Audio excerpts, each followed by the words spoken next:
Media మిత్రులు నమస్కారం. ఈరోజు హనుమత్ జయంతి, అలాగే ఒంటిమిట్టలో సీతారామస్వామి కళ్యాణం జరుగుతుంది. గౌరవ ముఖ్యమంత్రి గారు కళ్యాణ మహోత్సవంలో పాల్గొనడానికి ఇప్పుడు ఒంటిమిట్టలోనే ఉన్నారు. అలాగే ఈ రాష్ట్ర మంత్రి భవిష్యత్ నాయకుడు లోకేష్ బాబు ఈరోజు రాజ్యసభలో ఈ బిల్లు పెడతాం. సుపరిణామం. మంచి రోజున అమరావతి అజరామరం అవుతుంది. ఇవాళతో అమరావతికి ఏమి కష్టాలు బాలారిష్టాలు లేవు. కానీ కేవలం అమరావతి అనే దేవతల రాజధానినో, శాతవాహనుల రాజధానో, ఇక్ష్వాకుల రాజధానో, తదుపరి కోటవంశీయుల రాజధానిగా బాసిల్లిందనో, గౌతమ్ బుద్ధుడు నడయాడాడనో, వర్ధమానుడు సంచరించిన ప్రాంతమనో, మత సమ్మేళనానికి కేంద్రమనో, విదేశీ విద్యార్థులకు విద్యనందించిన ప్రాంతమనో అమరావతి గురించి చదివాం. చిట్ట చివరిగా రాజా వాసిరెడ్డి వెంకటాద్రి నాయుడు 1813 వరకు రాజధానిగా చేసుకుని అమరావతిని పరిపాలించాడు. ఆ తర్వాత కాలగమనంలో రాచరికాలు పోయినాయి, ప్రజాస్వామ్యం వచ్చింది, ప్రభుత్వాలు ఏర్పడినాయి.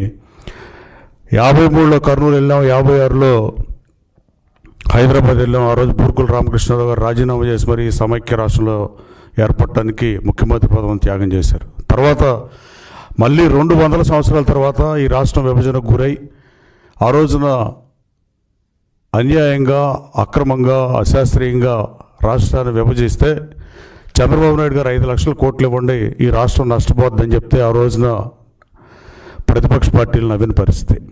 అధికార పార్టీ ఆ రోజు ఉన్నది కానీ ప్రతిపక్ష పార్టీలు కానీ తర్వాత 200 సంవత్సరాల తర్వాత మళ్ళీ అమరావతిని మళ్ళీ రాజధానిగా చంద్రబాబు నాయుడు గారు నిర్ణయిస్తే నిన్న జగన్మోహన్ రెడ్డి గారు చెబుతున్నాడు, రాష్ట్రాల రాజధానిని రాష్ట్రమే నిర్ణయించుకోవాలి, కేంద్రం నిర్ణయిస్తుందని. ఎస్, చంద్రబాబు నాయుడు గారు ముఖ్యమంత్రి గారు నిర్ణయించాడు అమరావతి రాజధాని. నువ్వు యాక్సెప్ట్ చేసావు.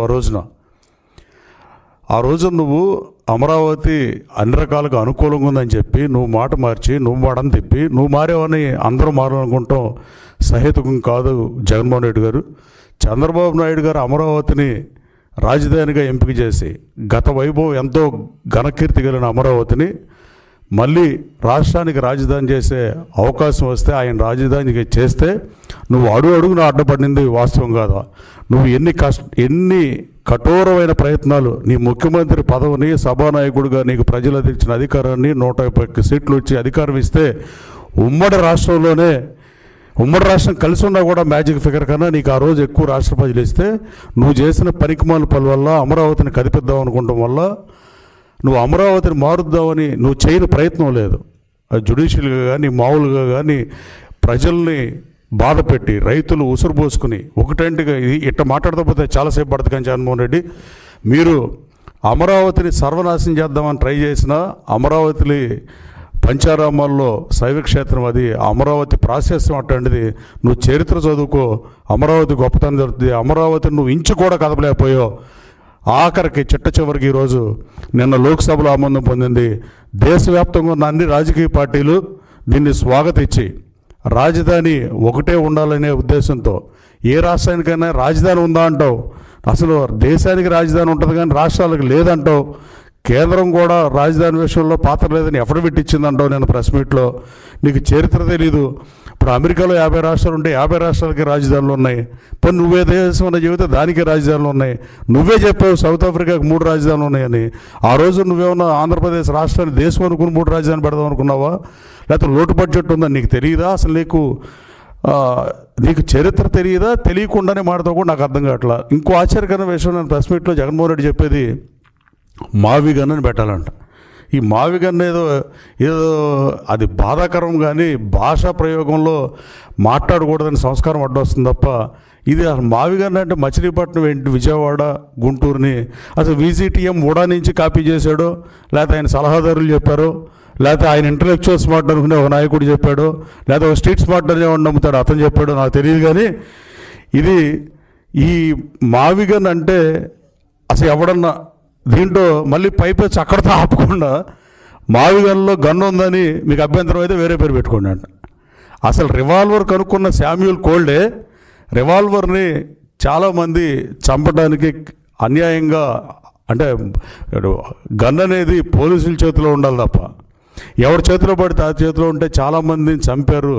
నేను కనుక్కున్న రివాల్వర్, నేను తప్పు చేశాను పశ్చాత్తాపడ్డాడు శామ్యూల్ కోల్డ్ కూడా. కావాలంటే చరిత్ర తెలుసుకో. నేను పిల్లలు ఆడుకునే ఆట వస్తువు కనుక్కుంటే బాగుండేదని శామ్యూల్ కోల్డ్ ఫీల్ అయిన పరిస్థితి. నువ్వు ఎంతసేపు గన్ గన్ గన్ గన్ ఇదేం గోలో నాకైతే అర్థం కాని పరిస్థితి. అలాగే రాష్ట్ర రాజధాని విషయంలో కూడా కేంద్ర ప్రభుత్వం కల్పించుకుంటాక లేదంటావు. కేంద్ర ప్రభుత్వం కల్పించుకుంటాక ఎస్ లేదు, కానీ ఎప్పుడు ఉంది? కన్ఫ్లిక్ట్ ఆఫ్ ఇంట్రెస్ట్ వచ్చినప్పుడు, కన్ఫ్లిక్ట్ వచ్చినప్పుడు, సమస్య వచ్చినప్పుడు కేంద్ర ప్రభుత్వం జోక్యం చేసుకోక ఎవరు చేసుకుంటారు? పార్లమెంటరీ డెమోక్రసీలో కేంద్రంగా ఎవరు తీసుకుంటారు నిర్ణయం? అందుకే కేంద్రం జోక్యం చేసుకుంది. అప్పర్ హౌస్లో, లోయర్ హౌస్లో బిల్లులు పెడుతున్నారు. ఈ రోజుతో అమరావతి ఇక నువ్వు ఇంచు కూడా కదపలేని పరిస్థితిలో. ఇవాళ లోకేష్ బాబు అక్కడికి వెళ్ళి, ఆయన మంత్రి గారు అక్కడ ఉండి రాజ్యసభలో వీక్షకుల గ్యాలరీ నుంచి చూస్తున్నానంటే ఈ ప్రభుత్వానికి ఉన్న చిత్తశుద్ధి, ఈ రాష్ట్ర ప్రయోజనాలకు ఉన్న చిత్తశుద్ధి. అలాగే అన్ని పార్టీలు all over the nation from Kashmir to Kanyakumari అన్ని పార్టీలు సమర్థించిన అమరావతి బిల్లుని నువ్వు వ్యతిరేకిస్తున్నావు అంటే ఏం మాట్లాడాలో కూడా అర్థం కాని పరిస్థితి. మహానుభావుడు అంబేద్కర్ రాజ్యాంగం రాశాడు.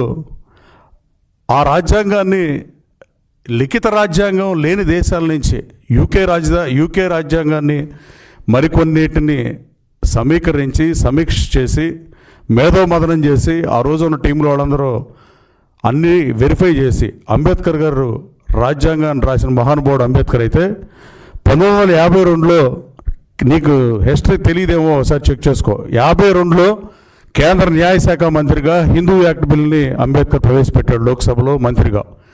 కానీ రాజ్యాంగంలో రాజీనామా చేయమని ఎక్కడా లేదు, కానీ లోక్సభలో ఆ బిల్లు వీగిపోయింది. దాంట్లో హిందూ యాక్ట్ బిల్లులో ఆడవాళ్ళకి ఆస్తిలో హక్కిస్తే బాగుంటుంది అనేది కూడా ఒక పాయింట్ ఉంది. కానీ ఆయన లోక్సభలో బిల్లు వీగిపోతే ఆనాటి ప్రధానమంత్రి కూడా రాజీనామా చేయొద్దంటే సాంప్రదాయాన్ని సెట్ చేశాడు మహానుభావుడు. రాజ్యాంగం రాసిన అంబేద్కరే రాజీనామా చేశాడు. రాజ్యాంగంలో లేదు, అది సాంప్రదాయం. అది లాల్ బహదూర్ శాస్త్రి గారు ట్రైన్ యాక్సిడెంట్ జరిగితే లాల్ బహదూర్ శాస్త్రి గారు చేయలే ట్రైన్ యాక్సిడెంట్. నువ్వు అట్టగా మాట్లాడేటట్టున్నావు. లాల్ బహదూర్ శాస్త్రి గారు రైలు యాక్సిడెంట్ జరిగింది, నేను దానికి నైతిక బాధ్యత వహించి రాజీనామా చేస్తున్నాను, మహానుభావులు సెట్ చేసిన సాంప్రదాయాలని కాలర్ రాచింది నిజం కాదా అని మీ ద్వారా అడుగుతున్నా. అలాగే 1952లో అంబేద్కర్ గారు పెట్టిన బిల్లుని లోక్సభ రిజెక్ట్ చేస్తే దాదాపు 33 సంవత్సరాలు ఆ రోజు రాష్ట్రాలు ఎన్నో, ఇవాళ 29 రాష్ట్రాలు ఉన్నాయి, ఆ రోజు ఉన్న అన్ని రాష్ట్రాల్లో ఏ రాష్ట్రంలో ముఖ్యమంత్రి చేయని ఆలోచన తెలుగుదేశం పార్టీ వ్యవస్థాపక అధ్యక్షుడు ఎన్టీ రామారావు గారు ఆ ఆస్తిలో సమాన హక్కు ఆడపిల్లలు కల్పిస్తే 85 తర్వాత పెళ్ళైన వాళ్ళకి నువ్వు దాన్ని కూడా పాటించవు. నువ్వు నీ చెల్లికి ఆస్తి ఇచ్చావని అడుగుతున్నా. 85 తర్వాతే షర్మిల గారు మ్యారేజ్ అయింది. మీరు రాజ్యాంగాన్ని మీరు అమలు చేస్తున్నారా అని అడుగుతున్నా. మీరు రాజ్యాంగాన్ని అమలు చేయరు. చట్టాన్ని ఎన్టీ రామారావు గారు చేసిన చట్టం ముఖ్యమంత్రికైనా, మాజీ ముఖ్యమంత్రికైనా, సిటిజన్కైనా, ఎమ్మెల్యేలకైనా, మంత్రులకైనా, సామాన్య వ్యక్తులకైనా రూల్ పొజిషన్ ఒకటే ఉంటుంది. నువ్వు దాన్ని గౌరవించవు. అలాగే చట్టసభల్లో భాగమైన కౌన్సిల్ని పిలవమంటావు. మరి మీరు ఆ రోజున ఇదే అమరావతి కోసం నువ్వు 3 రాజధాని బిల్లు అసెంబ్లీలో ప్రవేశపెడితే సభానాయకుడికి ఇదే అమరావతిలో ప్రవేశపెట్టి ఆ రోజున కౌన్సిల్ని ఎందుకు రద్దు చేద్దన్నావు జగన్మోహన్ రెడ్డి గారిని అడుగుతున్నా. అంటే నీకు కావాల్సినప్పుడు ఒక నీతి, నీకు అక్కర్లేనప్పుడు ఒక నీతి. ఈ ద్వంద్వ ప్రమాణాలను ప్రజలు గమనించరా? కనీస విజ్ఞానకులైన ఈ రాష్ట్ర ప్రజలు 151 సీట్లతో నిన్ను 11 సీట్లకు పరిమితం చేసి నీకు ప్రధాన ప్రతిపక్ష హోదా ఇవ్వకుండా ఉంటే నువ్వు కనీసం ఆత్మావలోకనం చేసుకోవాల్సిన అవసరం ఉంది. నువ్వు అది మానేసి ఈ మావిగన్నని ఈ పేర్లే అసలు అంటే వికృతమైన భాష, వికృతమైన పదాల ప్రయోగం సబబుగా జగన్మోహన్ రెడ్డి గారు. నువ్వు కౌన్సిల్ని ఆ రోజు రద్దు చేద్దామన్న కౌన్సిల్ నీకు ఇవాళ ఎందుకు ముద్దయింది? అంటే నీకు ఏది పడితే అది నువ్వు చేస్తావా? ఈ రాష్ట్రానికి ముఖ్యమంత్రి అయినంత మాత్రాన నువ్వు గత ప్రామాణికాలు పాటించవా? రాజ్యాంగాన్ని అనుసరించి పరిపాలించాలన్న కనీస సంగీత జ్ఞానం లేదా? లేదు. సాంప్రదాయాలు ఎవరైతే మహానుభావులు, పెద్దలు, రాజకీయ నాయకులు కానీ మంచివాళ్ళు ఈ దేశంలో వాళ్ళు ప్రవేశపెట్టి పాటించాల్సిన అవసరం, ఆ విఘ్నత నీకు లేదు. అలాగే అసెంబ్లీలో నువ్వు మార్చే అవకాశం ఉండకూడదనే మళ్ళీ వాళ్ళు చేస్తే మేము చట్టం చేయమంటున్నావు. అంటే ఇంకా అమరావతిని ఇంకా వ్యతిరేకిస్తే ఆ 11 సీట్లు కాదు, రాజకీయాల్లో పార్టీలు అన్యాయం చేస్తేనో అభిప్రాయ భేదాలు వస్తేనో భిన్నాభిప్రాయాలతో పార్టీ మారిన నాయకులు చూసాం. కానీ నువ్వు ఇలాగే నీ వైఖరి కొనసాగితే కార్యకర్తలు కూడా కాంగ్రెస్ పార్టీ నుంచి మొత్తం వెళ్ళిపోయిన పరిస్థితి, నీ పార్టీ నుంచి కార్యకర్తలు కూడా వెళ్ళిపోయే పరిస్థితి ఉంటుందనే నిజాన్ని నువ్వు గ్రహిస్తే మంచిదని మీకు హితవు పలుకుతున్నావు. నువ్వు మళ్ళీ నేను అధికారంలోకి వస్తా, అధికారంలోకి వచ్చినప్పుడు నేను తీర్మానం చేసి నువ్వు చేస్తావనే అనుమానం కూడా కల్లో కూడా ఉండకూడదు, అమరావతిని ఇంచు కూడా కదలకూడదు అనే ఉద్దేశంతోనే ఈ ఎన్డీఏ ప్రభుత్వం గౌరవ ముఖ్యమంత్రి చంద్రబాబు నాయుడు గారు దీన్ని అసెంబ్లీలో తీర్మానం చేసి స్పెషల్ సెషన్ 6వ సెషన్ 16 శాసనసభలో 6th సెషన్ దీనికోసం ఏర్పాటు చేసి తీర్మానం చేసి ఢిల్లీకి పంపించి నిన్న లోక్సభలో అన్ని పార్టీలు ఓటేస్తే నీ పార్టీకి ఉన్న 4 పార్లమెంటు సభ్యులు లోక్సభ సభ్యులు పార్లమెంట్కి వెళ్తున్నారు. ఆ 4 లోక్సభ సభ్యులు వాకౌట్ చేయటం ఈ ప్రజలు గమనించరా? నువ్వు 5 ఎంపీలతో రాజీనామా చేపించి ప్రత్యేక హోదా కోసం ఫైట్ చేస్తున్నట్టు ఆడిన నాటకాన్ని కూడా ప్రజలు గమనించారు. నువ్వు తర్వాత దాని గురించి మాట్లాడలా. అలాగే అమరావతిలో ఇంకా అమరావతి మార్చలేకపోతున్నావు. నేను 5 సంవత్సరాలు దీన్ని మార్చడమే ధ్యేయంగా పనిచేశా, కానీ ఇంచు కూడా మార్చలేకపోతున్నావు అనే బాధ దుగ్ధ మీలో అసహనం ప్రస్ఫుటంగా కనపడుతుంది ప్రెస్ మీట్లో చూస్తే. కానీ అమరావతిని మార్చలేమనే బాధతోనే ఇన్బ్యాలెన్స్గా మాట్లాడుతున్నామని కూడా నేను భావిస్తున్నా. రాజ్యానికి ఒక సామెత ఉంటుంది, రాజ్యం గురించి రాచరికంలో చక్రవర్తులు కన్నా తర్వాత రాచరికం వస్తే రాజ్యం మీద రాజుకును మించిన రాజ్యభక్తుడు ఉండడు అనేది సామెత. కానీ మంత్రి అంటాడు నేను కూడా అంతే అంటాడు. కానీ యుద్ధం జరిగినాక ఒక రాజ్యాన్ని ఇంకో రాజు గెలుచుకున్నాక అక్కడ పరిస్థితులు కానీ ట్యాక్స్ కలెక్షన్ కానీ ఏమీ తెలియదు కాబట్టి అదే మంత్రులు కొనసాగించిన సందర్భాలు మనం చరిత్రలో చదివాం. ఇదంతా ఎందుకు చెప్తున్నానంటే ఆ రోజు నువ్వు కాంగ్రెస్ పార్టీకి రాజీనామా చేసి నీతో పాటు నా తల్లి నేను కలిసి పార్టీ పెడుతున్నామని ఆవిడ గౌరవ అధ్యక్షులుగా పెట్టి నువ్వు పార్టీ అధ్యక్షుడిగా పెట్టి ఆవిడ పులివెందుల శాసనసభ్యురాలుగా గెలిచి తర్వాత నువ్వు కడప పార్లమెంటు గెలిచి మేమిద్దరంతో మొదలైన ఈ పార్టీ అని చెప్పి నువ్వు కనీసం ఈ రాష్ట్రంలో అమ్మ రాజీనామా అనే దాసనారాయణ గారి సినిమాని ఎప్పుడో మా చిన్నప్పుడు చూసాం. అదే నీ తల్లితో నువ్వు రాజీనామా ప్లేనరీ మీటింగ్ జరుగుతుంటే 2-3 లక్షల మంది జనాన్ని సమీకరించిన మీటింగ్లో నీ తల్లితో రాజీనామా చేయించినప్పుడు ఆవిడ ఎంత బాధపడి ఉంటుంది అనేది కనీసం అది కూడా ఆలోచించలేకపోయావు. ఢిల్లీకి రాజైనా తల్లికి కొడుకైనా సాగుత, కానీ నువ్వు ముఖ్యమంత్రి అయినాక నీకు తల్లి అన్న గౌరవం లేకపోవడం చాలా బాధ. మన భూమి మీదకి రావడానికి కారణం మన తల్లిదండ్రులే. ఎన్నో ఈక్వేషన్లు కలిస్తే కానీ మనం ఈ భూమి మీదకి రాలా. అలాంటి తల్లిని అవమానించావు.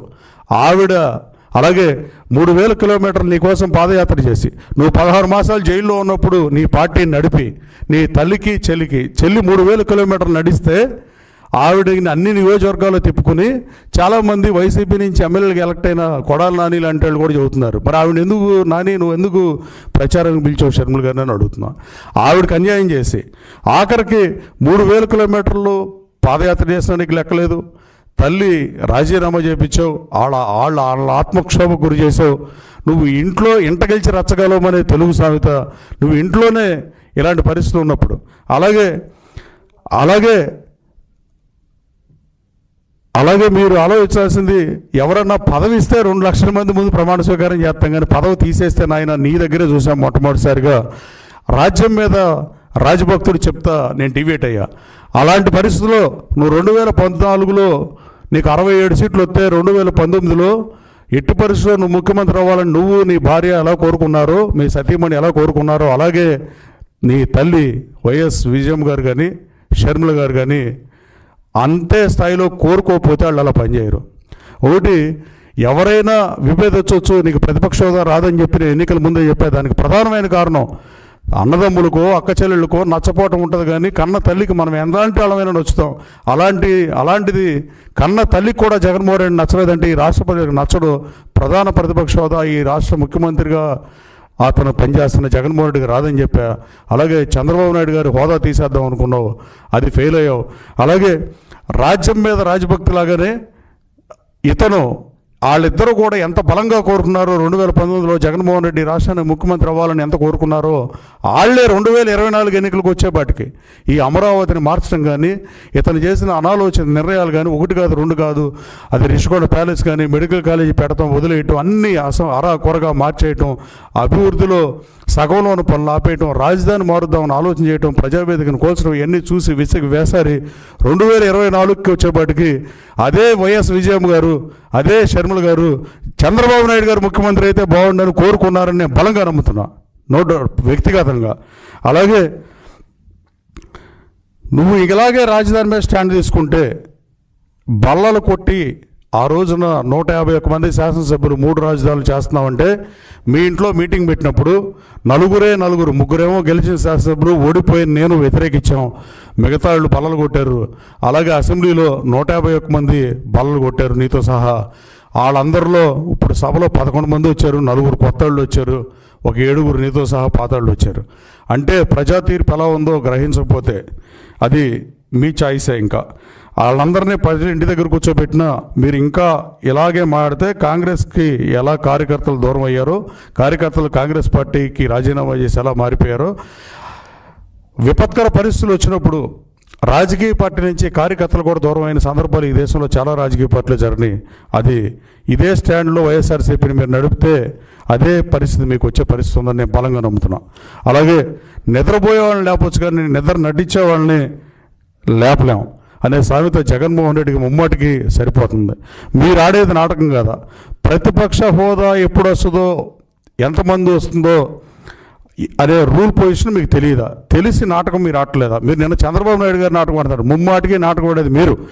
10% సీట్లు లేకపోతే ప్రతిపక్ష హోదా రాదని మీకు పూర్తిగా తెలుసు. ఎందుకు తెలుసు అంటే అంతకుముందు తెలవకపోయినా చంద్రబాబు నాయుడు గారు ప్రతిపక్ష హోదా తీసేద్దాం అనుకున్నప్పుడు ఎంతమంది ఎమ్మెల్యేలు వస్తే ఈ ప్రతిపక్ష హోదా పోద్దని లెక్కలేసి నువ్వు తెలుగుదేశం పార్టీ శాసనసభ్యులు తీసుకున్న మాట వాస్తవం కదా. అంటే ఆ రోజున చంద్రబాబు గారు ప్రతిపక్ష హోదా తీసేద్దాం అనుకున్నప్పుడు మీకు తెలిసిన రూల్ పొజిషను, మీకు 10 సీట్లు రాకుండా 11 సీట్లకు పరిమితం అయినప్పుడు మాత్రం రూల్ పొజిషన్ గుర్తులేనట్టు నాటకం ఆడటం నిద్ర నటించడం కాదా అని అడుగుతున్నా. అలాగే మళ్ళీ ఇప్పుడు ఇంకోటి, చంద్రబాబు గారు క్యాపిటల్ పెట్టాడు, కైలాండ్ స్నిగ్ధర్ అనే బుక్ రాశారు. పార్లమెంటరీ డెమోక్రసీలో పార్లమెంటరీలో సాంప్రదాయాలు చట్టాలని ఆ బుక్ రాశారు. 3000 చిల్లర ఉంది అమెజాన్లో. ఆ బుక్ కూడా కొనుక్కుని చదివితే బెటర్. రాజ్యాంగాన్ని కూడా ఇంకోసారి చదవాలని జగన్మోహన్ రెడ్డి గారిని కోరుతూ, అలాగే చంద్రబాబు నాయుడు గారు క్యాపిటల్ పెట్టారు, మీరు సమర్థించిన మాట వాస్తవం కదా. ఆ రోజు శాసనసభలో మీరు సమర్థించారా లేదా? ఈ రాజధాని సమర్థించారు, మళ్ళీ బ్యాక్ అయ్యారు. మడమ తిప్పను మాట తప్పనని ఈ రాష్ట్ర ప్రజలు మిమ్మల్ని నమ్మితే దాన్ని ఒమ్ము చేసి ఎన్నోసార్లు మడం తప్పారు, లెక్కలేనిసార్లు మాట తప్పారు. అలాగే నువ్వు మళ్ళీ మారుద్దామని ఆలోచన వల్ల కేంద్ర జోక్యం అవసరం వచ్చింది. అందుకే మేము శాసనసభలో తీర్మానం చేసాం, లోక్సభ నిన్న తీర్మానం చేసింది. అలాగే లోక్సభలో తీర్మానం చేసిన ప్రతి పార్లమెంటు సభ్యుడికి ఈ రాష్ట్ర ప్రజల తరపున ధన్యవాదాలు. తెలుగుదేశం పార్టీ తరపున, జనసేన పార్టీ తరపున, బీజేపీ పార్టీ తరపున, ముఖ్యంగా ఆంధ్ర రాష్ట్ర ప్రజల తరపున ధన్యవాదాలు తెలియజేస్తూ, ఇవాళ రాజ్యసభలో పెడుతున్నారు, క్యాబినెట్ కూడా దీన్ని ఆమోదిస్తుంది. ఇక దీనికి ఫుల్ స్టాప్ పడిపోయిన జగన్మోహన్ రెడ్డి గారు, మీరు ఇంకా కామం ఉందనే భ్రమలో బతకొద్దు. అమరావతి ఈ రాష్ట్ర రాజధాని. నువ్వు అంగీకరించినా అంగీకరించకపోయినా, నీ పార్టీ అంగీకరించినా నీ పార్టీ అంగీకరించకపోయినా, ఇది సుస్పష్టం. అమరావతి ఈ రాష్ట్ర రాజధాని. ఒకే రాష్ట్రం, ఒకే రాజధాని. ఆ రాజధాని అమరావతి. అమరావతి అజరామరవుతుంది. దీన్ని నువ్వు ఇక ఇంచు కూడా కదిపే ఆలోచన కనీసం కల్లో కూడా చేయొద్దు. దానికోసమే ఈ చట్టాలు తీసుకురావటం కానీ ఇవన్నీ చేయాల్సిన పరిస్థితి నువ్వు కల్పించావు జగన్మోహన్ రెడ్డి. నువ్వే కల్పించి నువ్వే ప్రెస్ మీట్ పెడతాం హాస్యాస్పదం. కనీసం నువ్వు దాన్ని తెలుసుకునే మానేసి ఉంటే బాగుండేది పెట్టకుండా. అలాగే చివరిగా ఒక విషయం చెబుదాం అనుకున్నా. జగన్మోహన్ రెడ్డి గారు ఈ డిక్టేటిజం కానీ ఫాసిజం కానీ నియంతృత్వాన్ని కానీ ఈ రాష్ట్ర ప్రజలు విఘ్నులు వీళ్ళు భరించరు. ఈ రాష్ట్రానికి వైఎస్ఆర్ కాంగ్రెస్ పార్టీ ఏ రకంగానో ఉపయోగపడాలంటే, ఆంధ్ర రాష్ట్ర ప్రయోజనాల కోసమే మీరు పనిచేద్దామని ఆలోచన ఉంటే, ప్రజల మద్దతు మీకు ఉండాలని కోరుకుంటే, ఎలాంటి పనికిమాలిన పనులు తక్షణం మానేయాలని జగన్మోహన్ రెడ్డికి హితవు పలుకుతూ, అలాగే అసెంబ్లీలో బూతులు తిట్టామని చెబుతున్నాడు. సూటిగా ఈ రాష్ట్ర ప్రజలను అడుగుతున్నా, బూతులు తిట్టింది ఎవరండి? వైఎస్ఆర్ కాంగ్రెస్ పార్టీ అధికారంలో 5 సంవత్సరాల్లో ఆంబోతులు రంకెలేసినట్టుగా మనుషులు అనే కనీస విచక్షణ విఘ్నత లేకుండా బూతులు తిట్టిన మీరు, శాసనసభలో మహిళలను అవమానించిన మీరు, చంద్రబాబు నాయుడు గారు 45 సంవత్సరాలు ఈ రాష్ట్రానికి చాకరీ చేస్తే ఈ రాష్ట్ర బడ్జెట్ని 10 రెట్లు పెంచిన నాయకుడు, 4 సార్లు కన్నా ముఖ్యమంత్రి చేసేవాళ్ళు ఎప్పుడన్నా 100 ఏళ్ళ తర్వాత ఎవడన్నా వస్తారేమో నాకైతే తెలియదు. కానీ ఎప్పటికీ రాష్ట్ర బడ్జెట్ 10,000 కోట్లు కూడా లేని రాష్ట్ర బడ్జెట్ను 1,00,000 కోట్లు పెట్టిన చంద్రబాబు నాయుడు గారు 10 రెట్లు బడ్జెట్ పెంచిన ఏకైక నాయకుడు చంద్రబాబు నాయుడు గారు అనే విషయం చరిత్రలో సుస్పష్టంగా సువర్ణాక్షరాలతో లిఖించబడుతుంది. ఆంధ్రప్రదేశ్ రాష్ట్రం గురించి ముఖ్యమంత్రులుగా 4 సార్లు కన్నా ఎక్కువ పనిచేయవచ్చాము కానీ ఫ్యూచర్లో అది మనకు తెలియదు. కానీ రాష్ట్ర బడ్జెట్ని 10 రెట్లు పెంచే నాయకుడు రాబోడు. అలాగే ఆయనతో పోటీ పడలేకపోయాం. ఇవాళ లోకేష్ గారు ఐటీ మంత్రి, ఆయన శాఖ విద్యాశాఖ అయినా ఐటీ అయినా మిగతా విషయాల్లో 20 లక్షల ఉద్యోగ ఉపాధి అవకాశాలు కల్పించడం కోసం ఆయన చేసే నెట్వర్క్ కానీ, ఆయన చేసే పనులు కానీ, ఆయన వివిధ దేశాల్లో ఉన్న ఇండస్ట్రీలతో మాట్లాడటం కానీ, గూగుల్ని వైజాగ్ తీసుకురావడం కానీ, పారిశ్రామికవేత్తలు పెట్టుబడులు రావడం కానీ, 25.3% ప్రతి 100 రూపాయల్లో ఆంధ్రప్రదేశ్ రాష్ట్రానికి వస్తుంటే జగన్మోహన్ రెడ్డి లోపల మదన పడుతున్నాడేమో నాకు అనుమానంగా ఉంది. మనం అసలు లోకేష్ బాబుతో కూడా కంపీట్ చేయలేని తాయికి దిగజారిపోయాం. లోకేష్ బాబును కూడా మనం అందుకోలేమనే దాంతో పిచ్చి మాటలు మాడుతున్నాడని నేను భావిస్తున్నా. అలాగే ఆ బాధ దహించేస్తుంది జగన్మోహన్ రెడ్డిని. అలాగే అమరావతి ప్రాశస్యం, అమరావతి గొప్పతనం చూసే చంద్రబాబు నాయుడు గారు పెట్టారు.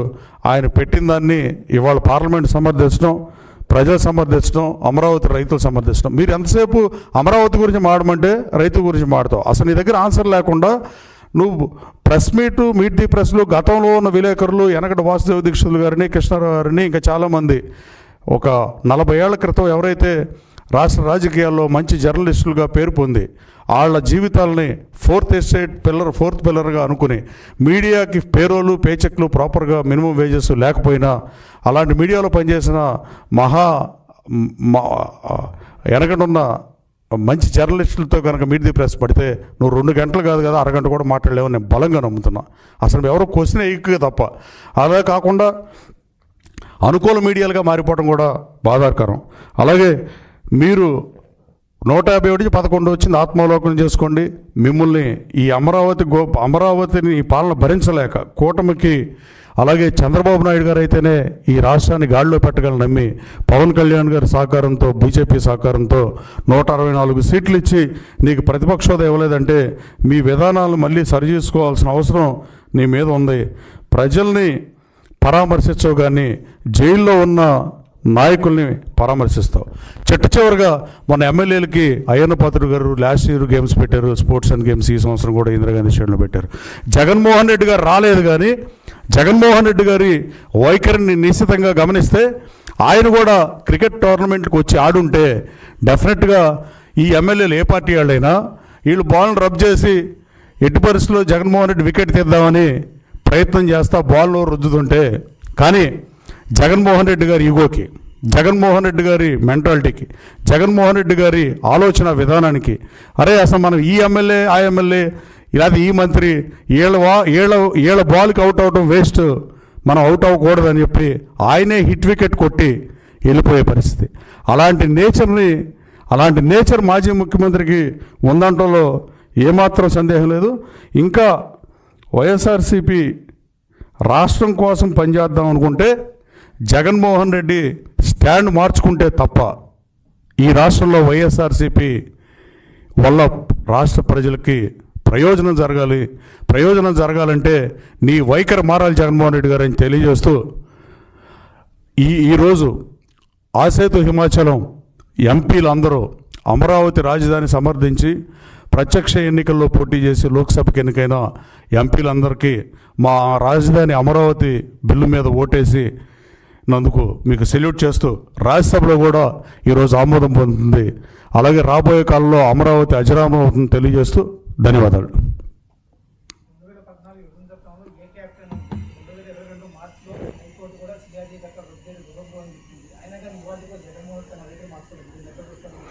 ఆయన వైఖరి మార్చుకోకుండా ఏదో ఒకటి మాట్లాడాలి కాబట్టి మాట్లాడటం తప్ప ఆయన నిద్ర నటిస్తున్నాడు. నిద్రపోయేవాళ్ళని లేపొచ్చు అని చెప్పే ఇందాక. నిద్ర నటిస్తే మనం లేపలేం. అంటే ప్రతిపక్ష హోదా రూల్స్ కానీ కానీ జగన్మోహన్ రెడ్డి గారికి కూడా తెలుసు. ఆయనకి తెలవకపోయినా ఆయన సలహాదారులు చెప్తారు. 680 కోట్లు ఇచ్చి 680 కోట్ల రూపాయలతో సలహాదారులను పెట్టుకుని మరీ ఈ తప్పులన్నీ చేసి ఇవాళ అవన్నీ మాట్లాడటం చాలా బాధాకరం. రాజకీయ పార్టీగా ఇది కరెక్ట్ స్టాండ్ కాదని నేను భావిస్తున్నా. అది వైఎస్ఆర్ కాంగ్రెస్ పార్టీ కార్యకర్తలు కూడా అనుకుంటారని నేను నమ్ముతున్నా. ఒక రైతు చెప్పాడు ఇందాక నేను వస్తుంటే, నేను మా కాన్స్టిట్యున్సీలో మొన్న సీఎం గారు వచ్చినప్పుడు మామిడి తోటలో పెడితే ఆ పక్క రైతు మా పొలం ఆ పక్కనే రండి అని చెప్పి ఫోన్ చేసి మావిగనంటే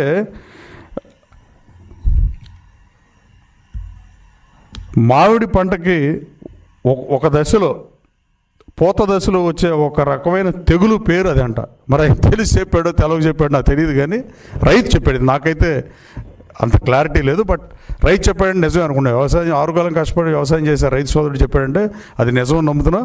అమరావతిని మీరు లోక్సభలో 4 బాయ్కాట్ చేసినాం కాదు, 151 మంది ఎమ్మెల్యేలు అంతమంది ఎంపీలు ఉన్నప్పుడే నువ్వు అమరావతిని ఏమీ చేయలేకపోయావు.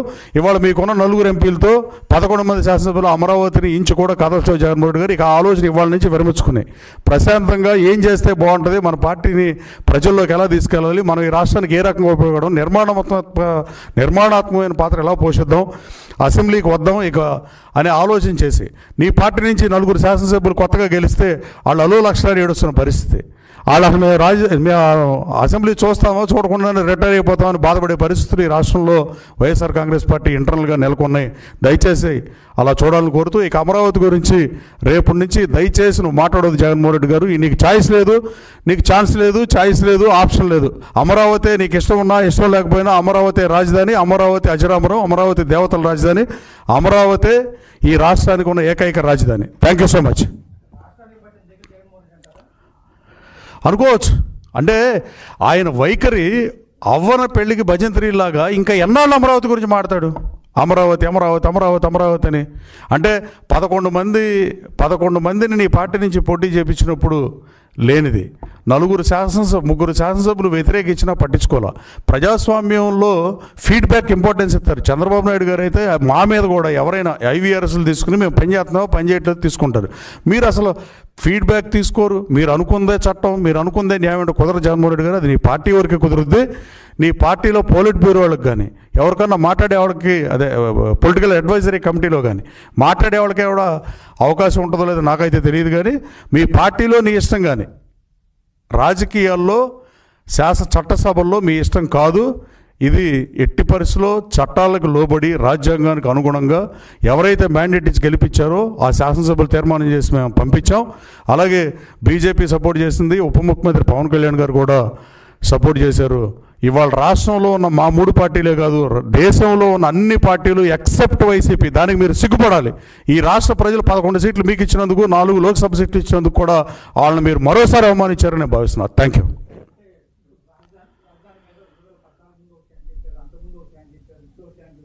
మాట తప్పను మడం తెప్పను అనేది ఆయన చెప్పాడు, కానీ అధికారంలోకి రాకముందు అలా చెప్పాడు, కానీ అధికారంలోకి వచ్చినాక ఉండలేకపోయాడు. మాట తప్పడం మడం తెప్పడం అలవాటు అయిపోయింది. ఎవరికైనా పొరపాటు గ్రహపాటు అలవాటు అంటారు. ఫస్ట్ పొరపాటుని చేస్తారు, తర్వాత గ్రహపాటుని చేస్తారని అనుకుంటారు. 3వ సారి చేస్తే కదా అలవాటు అయిపోతుంది. అది జగన్మోహన్ రెడ్డికి అలవాటు అయిపోతుంది నేను బలంగా నమ్ముతున్నాను.